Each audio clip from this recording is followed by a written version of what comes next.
use of the precautionary principle.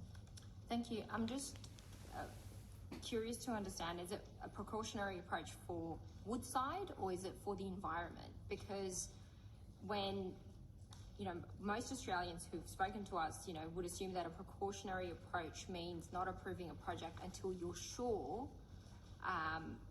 that it won't cause irreversible damage. So are you essentially saying, and you can guarantee that there will not be any irreversible damage to the rock art? Sorry.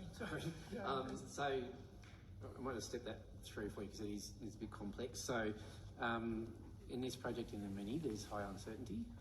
So there's a lot of uncertainty and conflicting evidence around things.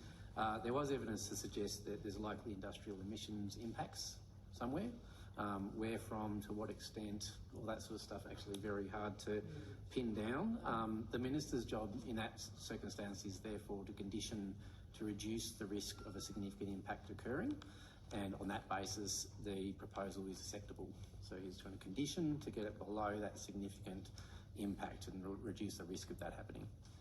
Well, given that 3 days after the announcement was made for the expansion, the government released its National Climate Risk Assessment. Minister, did you read or receive briefings on that assessment before approving the Northwest Shelf expansion? I'm pretty sure that I was broadly aware of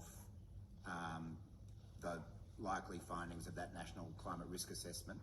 I don't know that I saw the documents themselves beforehand, but I'd also make the point, Senator, that there have been a lot of people in this debate about this project who have wanted to make it about the greenhouse gas emissions and potential climate change impacts of that project. Actually, what was required to be considered under the law was the potential impact of that project on the petroglyphs, being the natural heritage listed place. So it wouldn't have mattered who was the minister. The decision that needed to be made was, would this project potentially have a significant impact on the petroglyphs? It wasn't about what impact would this project have on climate change or greenhouse gas emissions. So for the range of people who've been trying to conflate those issues and make it a decision about climate change, it's actually wrong. So can we just go back to the question of, is this a precautionary approach to Woodside or the environment? Well, I think it's a precautionary approach for the environment. That's why we've imposed over 40 conditions on this project. And while we're at it, are you able to table the departmental advice or any correspondence from Woodside relating to the modification or softening of these environmental conditions before approval? Well, I'm happy to take that on notice, but I would disagree with the claim that many have made that the conditions were softened. What actually happened was that we imposed more specific conditions in the final decision than what were in the proposed decision. We also made sure that the final conditions were technically feasible when we were satisfied that a small number of the original proposed conditions were not technically feasible. So we think, and I think, that the final decision, which requires the emissions of a range of gases to be reduced by 60% by 2030 and further reductions after that, among all the other conditions, I think that is what means that the rock art is protected as required under the Act. But you can't guarantee that there won't be any irreversible damage caused? Well, I'm confident that the conditions that we've imposed will prevent any irreversible damage occurring. That was the basis of my decision. And so that's a guarantee, and that's on the record? You can use whatever words you like, but I'm confident that the decision I made will mean there will not be irreversible impacts, and that's all set out in my statement of reasons. Because that's exactly what your own department warned of, irreversible damage, yet the project was approved anyway. So given all this... Can I just pick you up on that? The department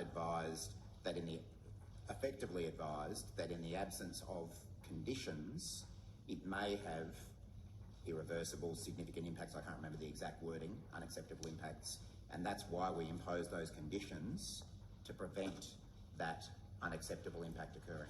Well, given that you approved this awful project that a lot of scientists have considered a carbon bomb.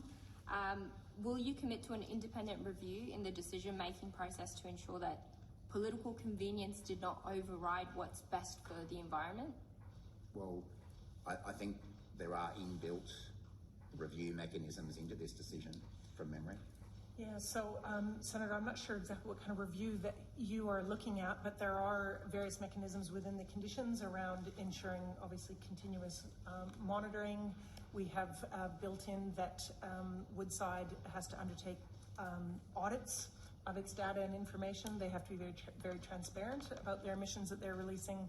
And then the MRAP program itself, of which you would be familiar with, that is also within the WA set of conditions, will also be providing a feedback mechanism that Woodside has to adhere to as part of their state conditions that would indicate over time they will set those standards within the MRAP program, and Woodside's obligated to adhere to those as well. And do we have the date for the progress Senator report? Payman, this is the last question. It goes for before I 5 hand years. you the call.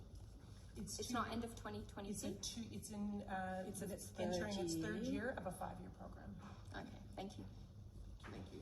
Senator Wood.